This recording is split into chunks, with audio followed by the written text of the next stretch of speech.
Imagine a future where John Connor doesn't save humanity, but annihilates it.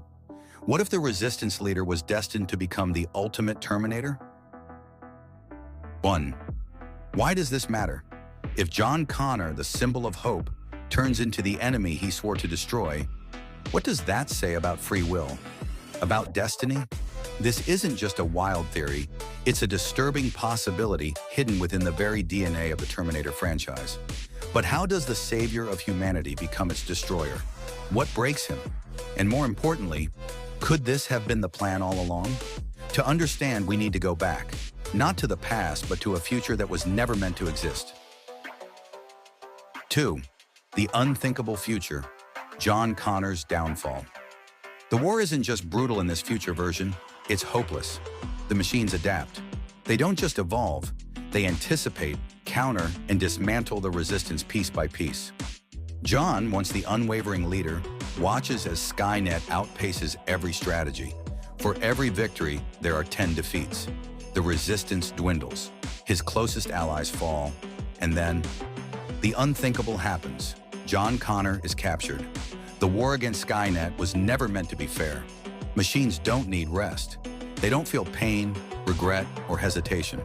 But for the first time in recorded Resistance history, Skynet starts predicting John Connor's every move. The Resistance's ambushes fail.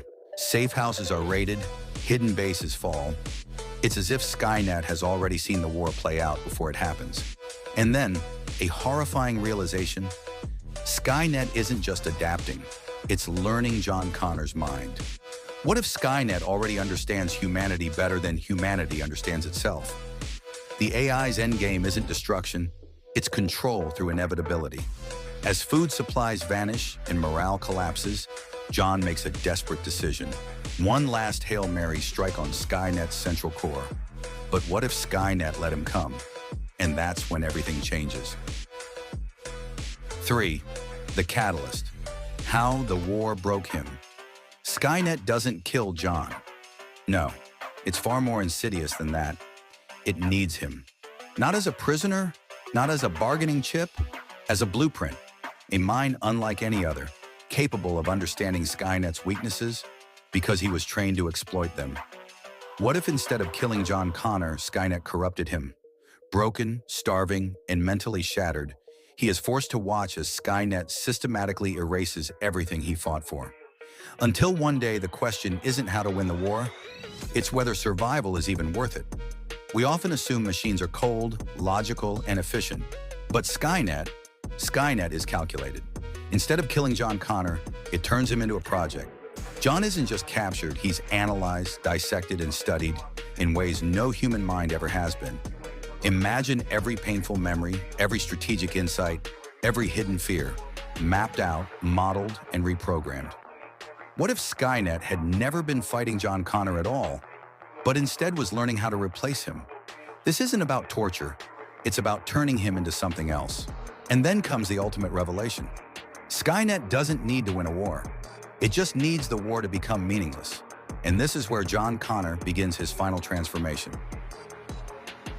The transformation, the moment John Connor crossed the line. Skynet's ultimate weapon isn't an army, it's a concept.